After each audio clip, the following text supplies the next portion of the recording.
Hello, cricket fans. Welcome to Captain's Point of View, presented by Bat Ball Sagas with Trinath, where every team has a story. And today we have Prithvi, captain of Amigos United, with us to share his team story. Hi, Prithvi. Hey, Thank you. Trinath. Thank you so much for accepting my request. My Thank you. pleasure. First of all, congratulations. Recently, Platinum Cup in. Thank you with all your support.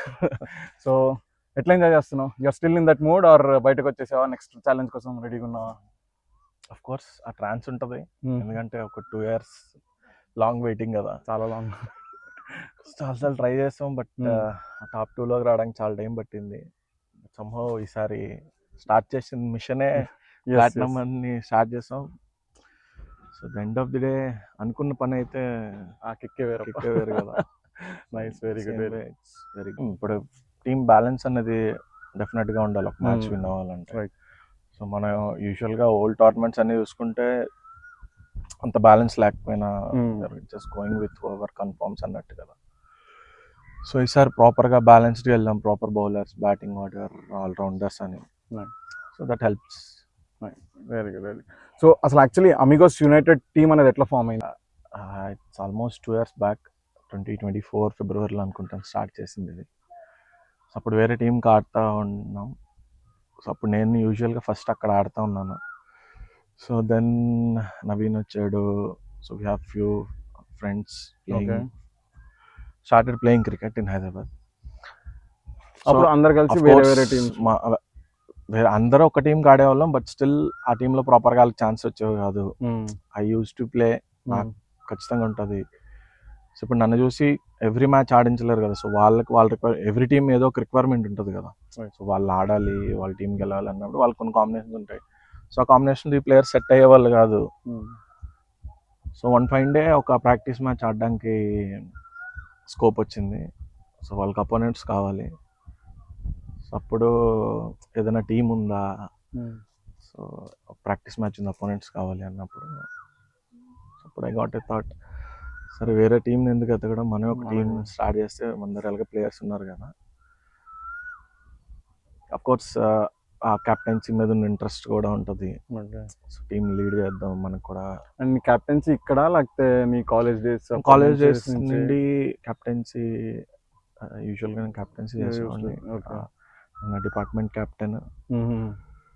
So captaincy ఇది ఉండింది, but still ఆ తర్వాత I mean BTech అయిపోయిన తర్వాత ఈ club cricket ఇవి ఆడుతున్న టైంలో అంత స్కోప్ రాలేదు. ఎప్పుడు నాకు అంత ఇంట్రెస్ట్ లేదు, బట్ అంత స్కోప్ రాలేదు. ఎందుకంటే యూనో కెప్టెన్కి చాలా రెస్పాన్సిబిలిటీస్ ఉంటాయి. We have to spend more time కదా. సో అదే రైట్ ఛాన్స్ అనుకున్నాను. Just kit up Amigos United form. ఇంకా అదే సేమ్ డేలోనే టీమ్ నేమ్ ఫిక్స్ అయిపోవడం, లోగో క్రియేట్ చేయడం అన్ని సింగిల్ డే అయిపోయింది. నెక్స్ట్ రోజు ప్రాక్టీస్ మ్యాచ్ ఆడేసాం. సో అట్లా. Super super. అంటే ఇంకా పేరు అదంతా అదే రోజు ఫిక్స్ అయిపోయారు? అదే రోజు ఫిక్స్ అయిపోయింది. ఆలోచిస్తా ఉన్నాను ఏం పేరు పెడదాం సంథింగ్ రిలేటెడ్. యూజువల్గా అప్పుడు స్టార్ట్ చేసినప్పుడు అంతా ఫ్రెండ్స్ ఉంటాయి కదా, ఏదైనా సమ్ ఫ్రెండ్స్కి రిలేటెడ్గా ఏదైనా స్టార్ట్ చేద్దాం. నేమ్ కూడా అట్లా ఏమైనా ఉండదు. ఇప్పుడు అమిగోస్ యూజువల్గా it's friends. So we all unite and playing కదా అని. అమిగోస్ యునైటెడ్ ఏదో మాంచెస్టర్ యునైటెడ్ లా ఉంటుంది కొంచెం అరేంజ్. బాగుంది కదా పేరు కూడా, కొంచెం నీట్గా ప్రొనౌన్స్ చేయడానికి. అది అట్లా the same day everything happened. It started interest అనేది పెరిగింది అనమాట. ఓకే టీమ్ ఫామ్ చేయొచ్చు, మనం గేమ్స్ ఆడొచ్చు. సో వన్స్ కెప్టెన్సీ స్టార్ట్ చేసిన తర్వాత ఆ గేమ్ మీద ఇంట్రెస్ట్ ఇంకా పెరిగింది. సో ఇంకా టీం బిల్డ్ చేసుకోవాలి, ఒక మంచి ప్లేయర్స్ని తెచ్చుకోవాలి మన చుట్టూ ఉన్న దీంట్లోని. సో ఇంకా అట్లా స్టార్టింగ్ అంతా ఫుల్ కంప్లీట్గా ప్రాక్టీస్ మ్యాచ్ ఆడేవాళ్ళం, ఓన్లీ సండేస్. సో అప్పటి వరకు ఏ టీంకి అయితే ఆడుతున్నానో ఆ టీం సాటర్డే టోర్నమెంట్ మ్యాచెస్ ఉండేవి. సో అక్కడ సాటర్డే టోర్నమెంట్ మ్యాచెస్ ఆడుకొని Sunday practice matches and used to pull players, new players. ఇప్పుడు క్రికెట్ నుంచి పరిచయం కూడా క్రికెట్. సో అట్లా రాజేష్, సాయి, వికాస్ అందరు టీంలోకి రావడం, అలా స్లోలీ టీం బిల్డ్ చేసి స్టార్టెడ్. అనుకోకుండా సేమ్ ఈ టీం ఎలా ఫామ్ చేస్తాం అనుకోకుండా ఫస్ట్ టోర్నమెంట్ కూడా అట్లే రిజిస్టర్ చేయం అనుకోకుండా. ఏదో టోర్నమెంట్ ఒక ప్లేస్ ఉందని ఇంకా ఆ ఫ్లోలో ఆ టోర్నమెంట్ కట్టేయడం, ఇంకా టోర్నమెంట్ కావాలంటే జెర్సీస్ కావాలి, ఇంకా అక్కడి నుంచి అక్కడ నుంచి జర్నీ స్టార్టెడ్ అనమాట. ఇప్పుడు పిల్లర్స్ ఆఫ్ ద టీమ్ అంటే నువ్వు ఎవరు అనుకుంటావు? ఫస్ట్ అండ్ ఫార్మోస్ట్ నేను చెప్పాలంటే అఫ్కోర్స్ నవీన్. ఓకే. ఎందుకంటే ఇనీషియల్గా స్టార్ట్ చేసింది నేను వాడు అనుకొని స్టార్ట్ చేసాం. సో అక్కడి నుండి ప్లేయర్స్ని పుల్ చేసేదానికన్నా, సో ఏ డెసిషన్స్ కన్నా ఏది తీసుకోవాలన్నా ఆబ్వియస్లీ ప్రతిదానికి అటు సపోర్ట్ ఉండేది. Is always there. సో స్టార్టింగ్లో he is the one. So once journey start అయిన దగ్గర నుంచి ఒక 3-4 రెగ్యులర్ ప్లేయర్స్ ఉండేవి అమిగోస్కి. సో ఏ టోర్నమెంట్ అన్నా సో రెగ్యులర్గా మ్యాచెస్కి వచ్చి ఏదన్నా సపోర్ట్ చేసేటట్టు, ఇప్పుడు మీరు అవనివ్వండి, సాగర్ అవనివ్వండి, స్నేహిత్ అవనివ్వండి, సో రెగ్యులర్గా అన్ని మ్యాచెస్కి వచ్చి సపోర్ట్ చేసి వాళ్ళు ఆడుతున్న టీమ్స్ని కూడా వదిలేసి ఇక్కడ ఎక్కువ టైం ఇచ్చి, that's how. So pillar of the అంటే ఇంకా నవీన్ అంటారు. Major role Naveen. Okay. Next starting onwards ఇంకా నెక్స్ట్ ఎవరు వస్తారు? అఫ్ కోర్స్ మీరు ఉంటారు. నేను నా పేరు చెప్పించుకోదాను కాదు, నేను యూజువల్గా చెప్తాను. ద వే ఇప్పుడు నవీన్ ఎంత సపోర్ట్ చేశారో ద సేమ్ వే మీరు కూడా ఇప్పుడు ఏదైనా టోర్నమెంట్ కావాలన్నా, ప్లేయర్స్ కావాలన్నా, ద వే యూ సపోర్ట్, మనం విన్ అవ్వాలి, ఇది కొట్టాలి, జస్ట్ ఏదో వచ్చి ఆడి మ్యాచ్ ఫీజు కట్టేసేటట్టు కాకుండా ఇదేదో మన టీము మనం ఏదో ఒకటి అచీవ్ చేయాలి. అఫ్ కోర్స్ మనం ఏం హై లెవెల్ ఆడట్లేదు, బట్ మన లెవెల్కి ఉన్న గేమ్కి, మనం ఆడుతున్న టోర్నమెంట్స్కి ఏదో ఒకటి చేయాలి, మనం సంథింగ్ ఆడుతున్నాం కదా అన్న ఇదిలో the way you supported also it's big strength for me. ఇప్పుడు ఒక మ్యాచ్కి ముందు ఎట్లా ప్రిపేర్ అవుతావు? Like you do the analysis, ఏం ప్లేయర్స్ ఉన్నారు, వీళ్ళని ఎట్లా ఆర్డర్ దింపుకుందా అంటారు, లేదా on the day of the match you decide based on the situation? లేదు, యూజువల్గా ఫస్ట్ ప్లేయింగ్ 12 కన్ఫర్మ్ అయిన తర్వాత ఐ యూస్ టు రైట్ అనమాట, ఆర్డర్ ఎట్లా దింపుతాం, ఎవరు ఎక్కడ దిగుదాం. అందరు మ్యాచ్ డే ఆ సిచ్యువేషన్ బట్టి ఆబ్వియస్లీ ఏమంటే అటు ఇటు స్విచ్ అవ్వడం ఉంటుంది. వేరంగా వికెట్స్ పడిపోతే స్కోర్ వికెట్స్ ఆపేటోళ్ళని పంపిస్తాం. ఓవర్స్ ఎక్కువైపోయి వికెట్స్ ఎక్కువ పడిపోతే దాన్ని హిట్టర్స్ వెళ్తారు. అదే match day it's fine. But యూజువల్గా టాప్ 4 బౌలర్స్, సో వీళ్ళతో పవర్ ప్లే వేయించారు. బౌలింగ్ అయితే అట్లీస్ట్ పవర్ ప్లే వరకు డిసైడ్ అవుతాను, అదైతే ఫిక్స్ ఉంటుంది మనకు. అదే పవర్ ప్లేలో ఛాన్సెస్ తీసుకోలేము కదా, పవర్ ప్లే వరకు ఫిక్స్ అవుతుంది. ఆ తర్వాత ఇంకా depends on how the score, wickets ఎలా పట్టాయి, ఇట్ విల్ గో. ఇప్పుడు మ్యాచ్కి ఏమన్నా సూపర్ స్టిషన్స్ ఉన్నాయా నీకు? లైక్ మ్యాచ్ పొద్దున్న రోజు ఇచ్చేయాలి, లేకపోతే మ్యాచ్కి వెళ్ళే ముందు ఇది వేసుకోవాలి, అట్లాంటి సూపర్ స్టిషన్స్ ఉన్నది కానీ అది చెప్తే కొంచెం దరిద్రంగా ఉంటుంది.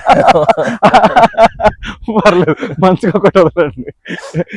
నేను యూజువల్గా మోస్ట్ ఆఫ్ ది మ్యాచెస్కి ఒకటే అండర్వేర్ యూజ్ చేస్తాను.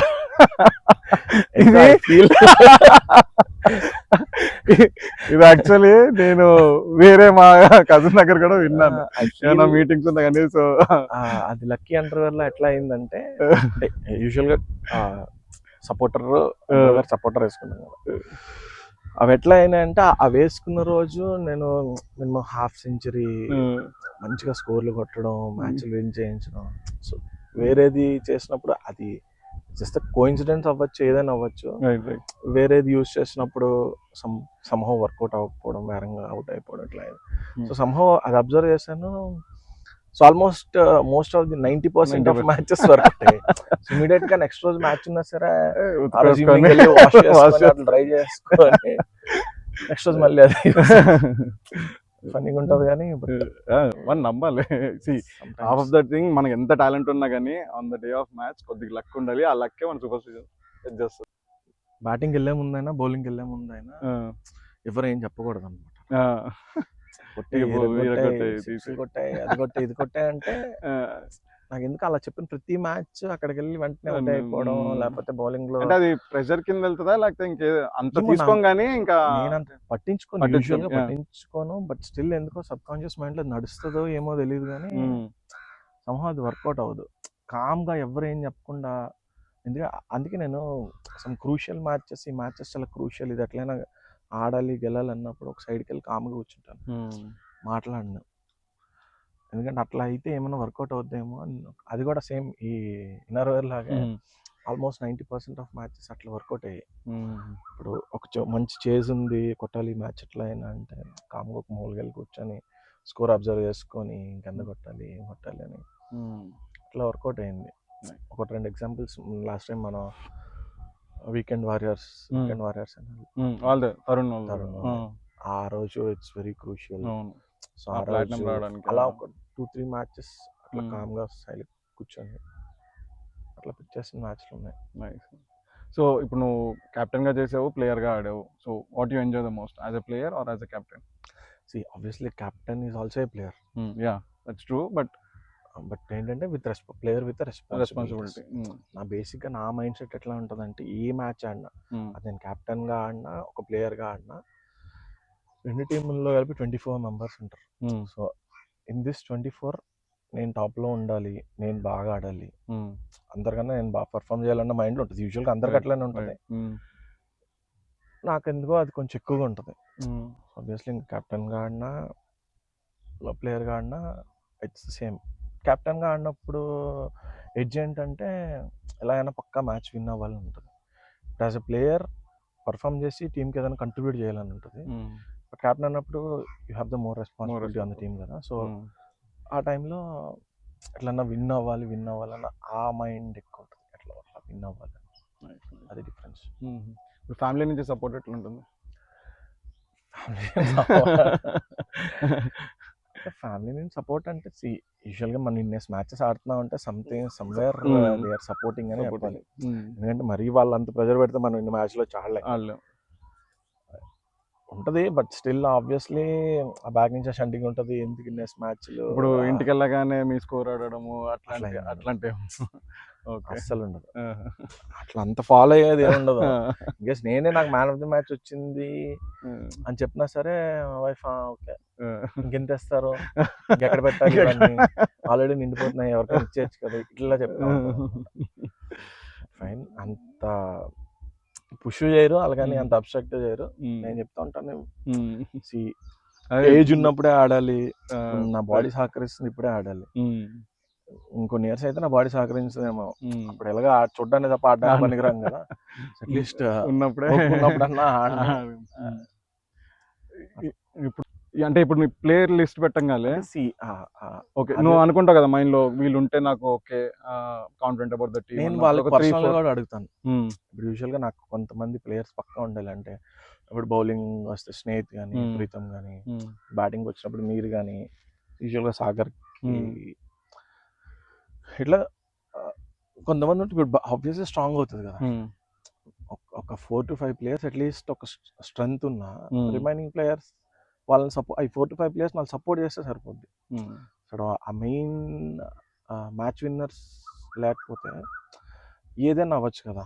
ఆన్ ది ఫైన్ డే అపోనెంట్లో ఒక్కడు మంచిగా ఆడినా, T20 మ్యాచ్లో ఏముంది, ఒక్కడు మంచిగా ఆడినా మ్యాచ్ టర్న్ అయిపోయింది.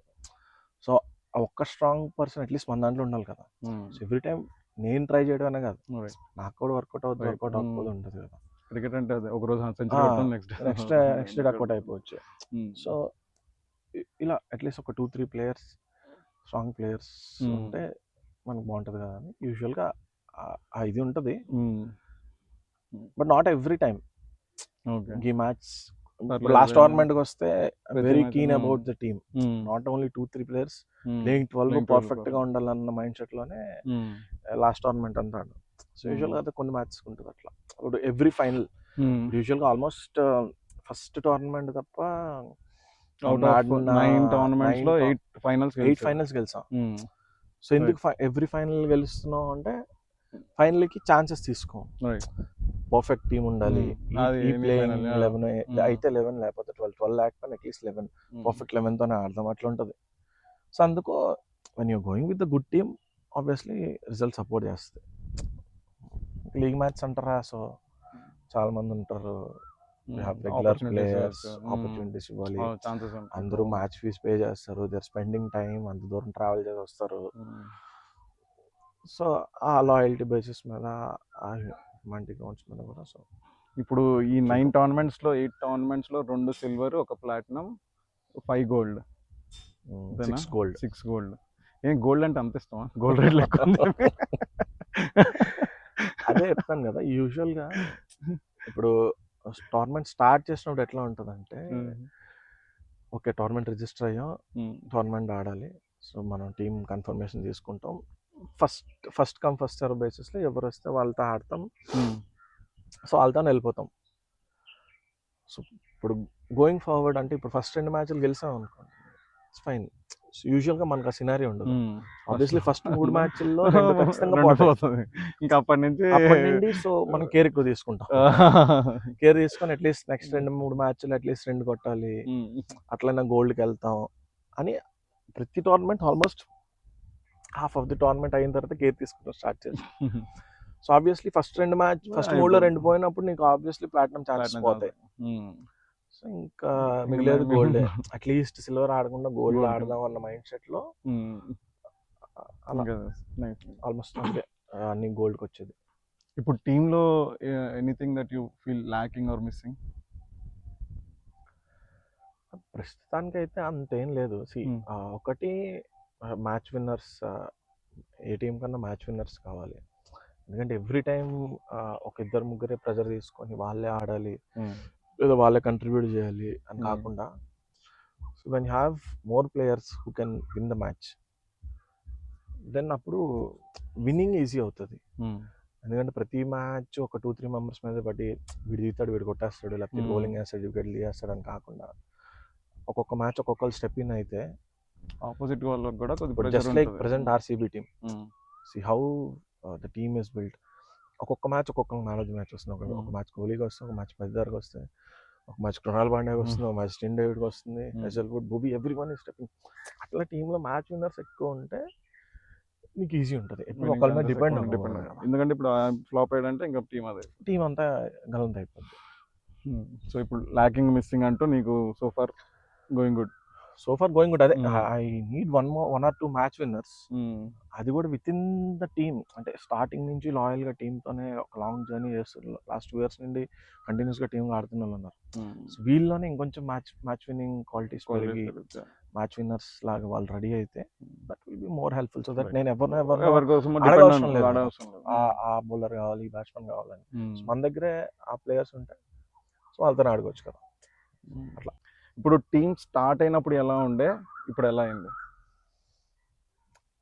అంటే you see growth or? Obviously growth అయితే ఉంది. స్టార్టింగ్ లో ఇప్పుడు అదే చెప్పాను కదా, 1 and only ఫైనల్ ఓడిపోయింది ఫస్ట్ టోర్నమెంట్ లో. అంటే ఆబ్వియస్లీ టీం కాంబినేషన్ లేదు, మనకి ప్రాపర్ టీం లేదు. బట్ గోయింగ్ ఫార్వర్డ్ ఏమైందంటే మంచి ప్లేయర్స్ వస్తున్నారు, కాంబినేషన్స్ పెరిగాయి, వే గేమ్ కూడా ఇంక్రీజ్ అయింది. స్టార్టింగ్ లో ఆడినట్టు కాకుండా ఇప్పుడు అంటే ఇప్పుడు స్టార్ట్ చేసిన దగ్గర నుంచి ఇప్పుడు చాలా మంది 100 matches ప్లస్ ఫినిష్ చేస్తారు లాస్ట్ 2 years లో. సో ఆబ్వియస్లీ 100 matches ఎక్స్పీరియన్స్ వచ్చిన ప్లేయర్స్ టీంలో ఉన్నప్పుడు వాళ్ళకి గేమ్ అవేర్నెస్ వస్తుంది కదా స్టార్టింగ్ ఇప్పటికి. సో వాళ్ళు పిచ్ అర్థం చేసుకుంటున్నారు, not every time but some times okay ఇట్లా ఆడాలి మనం ఇది చేద్దాం అది చేద్దాం ఆ సజెషన్స్ ఉంటాయి. సో స్టార్ట్ అయినప్పటి నుంచి where we are now we are happy. Obviously growth బాగుంది. ప్లాటినం సిల్వర్ గోల్డ్ వచ్చినాయి, silver cup gold cup last నుండి ప్లాటినం కప్ విన్నింగ్ వచ్చాం. సిల్వర్ నుంచి డైరెక్ట్ ప్లాటినం, లాస్ట్ సిల్వర్ గెలిచాము. సిల్వర్ నుంచి direct first tournament final loss direct గా platinum cup అంటే obviously growth ఉన్నట్టు. సూపర్, అయితే గుడ్. ఇప్పుడు నీ బౌలింగ్ యాక్షన్ గురించి చెప్తా. నీ ఆ 2 steps నేను కీపింగ్ కదా, నీ మాక్సిమం ప్రతి బ్యాట్స్మెన్ వచ్చి నుంచోగానే బ్రో స్పిన్నరా ప్రతి బ్యాట్స్మెన్ నువ్వే చూస్తావా, నేనేమో కిలోమీటర్ దూరం నుంచి ఉంటాను. అది నాకు అంటే నువ్వు స్కూల్ డేస్ నుంచి అదే రన్నప్ప లేకపోతే కాలేజ్ లో ఉండేటప్పుడు యూజువల్ గా పెద్ద రన్నప్ ఉండేది. అప్పుడు చాలా లీన్ ఉండేవాడిని. సో అప్పుడులోని ఈ క్రికెట్ కోచింగ్ కి దానికి వెళ్తుండేవాడిని. సో అప్పుడంతా రన్అప్ బాగానే ఉండేది. సో అలా బీటెక్ అయిపోయిన తర్వాత మళ్ళీ బెంగళూరు వెళ్ళి అక్కడ మ్యాచ్లు స్టార్ట్ చేసిన తర్వాత ఈ రన్అప్ తీసుకుంటా ఉంటే బాడీ అని సపోర్ట్ చేసేది కాదు. కొన్నిసార్లు ఆయాసం వచ్చేసి, లేకపోతే ఎక్కువ ఓవర్లు వేయలేకపోవడం, లేకపోతే అంత ఫస్ట్ ఓవర్ వేసినంత అంత ఎఫర్ట్ సెకండ్ ఓవర్ వేయలేకపోవడం. సో ఇవన్నీ అబ్జర్వ్ చేసి మనం 2-3 స్టెప్పులు తీసుకొని వేసేవాడిని. సో అదే పేస్ పడుతుంది, వికెట్స్ వస్తున్నాయి. సో నీకు ఇక్కడ నుండి వర్కౌట్ అవుతున్నప్పుడు అంత దూరం అది కూడా పరిగెట్టాల్సి- స్ట్రైట్ కూడా ఉండదు డైరెక్ట్ ఆ, ఇంత దగ్గర నుంచి వర్కౌట్ అవుతున్నాడు అంత దూరం పరిగెట్టడం ఎందుకు? ఇప్పుడు ఇంకో కాంట్రవర్షియల్ క్వశ్చన్, అంటే టీం గురించి కాదు, అవుట్స్ గురించి, మ్యాన్కెడే గురించి. దాని గురించి ఏమంటావు? లైక్ ఇస్ ఇట్ అగైన్స్ అదే మ్యాన్ కైండ్ అనేది ఇప్పుడు కాంట్రవర్షియల్ క్వశ్చన్ ఎందుకు అందరూ అలా ఎందుకు ట్రీట్ చేస్తున్నారో ట్రీట్ నాకు అర్థం అవ్వట్లేదు. అదే అది ఇట్స్ పార్ట్ ఆఫ్ గేమ్. ఇప్పుడు ఎలా ఉందంటే ఆ. అందరూ సెక్స్ చేస్తారు, పిల్లల్ని అంటారు, కానీ సెక్స్ గురించి మాట్లాడడానికి సిగ్గుపడతారు. అట్లా ఉంది. It's basic rule Basic rule. Run out కింద కూడా చేస్తారు. మ్యాన్కెడే కూడా కాదు, రన్అట్, అది It's direct run hit out. Run out.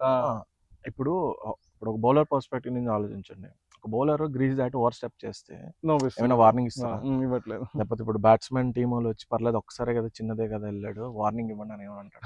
లేదు. లేదు కదా. వాళ్ళు ఇస్తారు, వాళ్ళు నెక్స్ట్ ఫ్రీ తీసుకుంటారు, ఆబ్వియస్లీ ఆడు ఫ్రీగా కొట్టుకుంటాడు, ఆడు అవుట్ ఉండదు, ఏముండదు. ఇప్పుడు బ్యాట్స్మెన్ కి అంతా ఇది ఉన్నప్పుడు at the same time bowler కి కూడా ఆ ఫెసిలిటీ ఉండాలి కదా. So you have to be in the crease, ball release చేసిన వరకు you have to be in the అది రూల్. అది రూల్. నీ రూల్ నువ్వు ఫాలో అవునప్పుడు నా గేమ్ నేను ఆడతాను, దాంట్లో తప్పే ఉంది. అది అగైనెస్ట్ ద రూల్ అయితే రూల్ ఎందుకు పెడతారు ఫస్ట్? పోతాను ఎవడు ఏమన్నా అనుకోని ఐ డోంట్ మైండ్, కానీ నేను అదైతే ఫాలో అవుతాను. Rule is rule, rule rule for all. ఇంకో నీకు ఫొటోస్ చూపిస్తా, వీడియోస్ ప్లే చేస్తాను. Okay okay. మన టీం ప్లేయర్స్ వాళ్ళు, you have to identify them. Okay, ఎవరు? అయిపోతుంది వికాసా? టైం అయిపోతుంది. వికాస్ ఆర్ రోహిత్? ఓ అభినవ్ అన్న.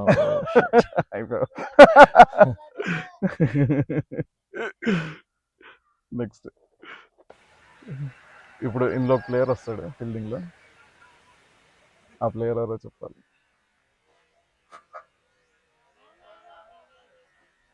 ఎవరో ఫీల్డర్? టోనీయా? షూరా? టోనీయా? I think so. మళ్ళీ చూడు.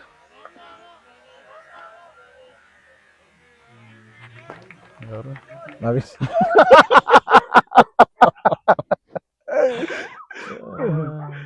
చలో ఇంకో ఎవరు ఈ ప్లేయర్ చెప్పాలి తొందరగా.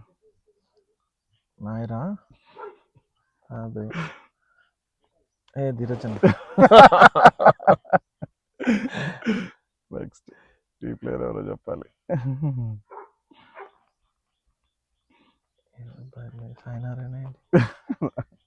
హైట్ నీకు ఇప్పుడే చెప్పాను. సూరజ్ అన్న.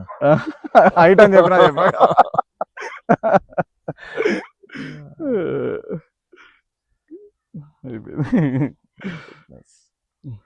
సరే, ఇప్పుడు టీమ్ అండ్ టీమ్మేట్స్ గురించి కొన్ని క్వశ్చన్స్ అడుగుతాను. ఓకే. ఎన్ని మ్యాచెస్ ఆడినాయి Amigos United? Number of matches? 86 అనుకుంటాను. Okay, close, very close. Fine, 89. 89. అందులో నో రిజల్ట్ ఎన్ని గుర్తున్నాయా? 2 మేబీ 2 కరెక్ట్. ఇప్పుడు లీడర్ బోర్డ్లో టాప్ 5 బ్యాట్స్మెన్స్ లో 3 బ్యాట్స్మెన్ పేర్లు చెప్పు. ఫస్ట్ నేను కాదు, okay. Second Rohit, then Sagar, Naveen Nair. Bowling top 5 bowling లో wickets, number of wickets 3 bowlers. Snehith, నేను, నవీన్, వికాస్, రైట్. తర్వాత సాయి వర్మ.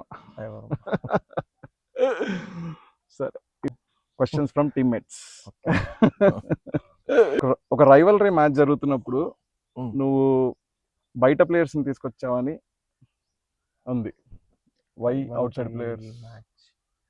ఏ మ్యాచ్ అంటే రైవల్రీ చెప్పలేం కానీ ప్లేయర్ చెప్పాను. తీసుకొచ్చాను. వేరే వేరే టీం ప్లేయర్స్ ని ఆడిచ్చారు. తీసుకొచ్చి ఉండొచ్చు.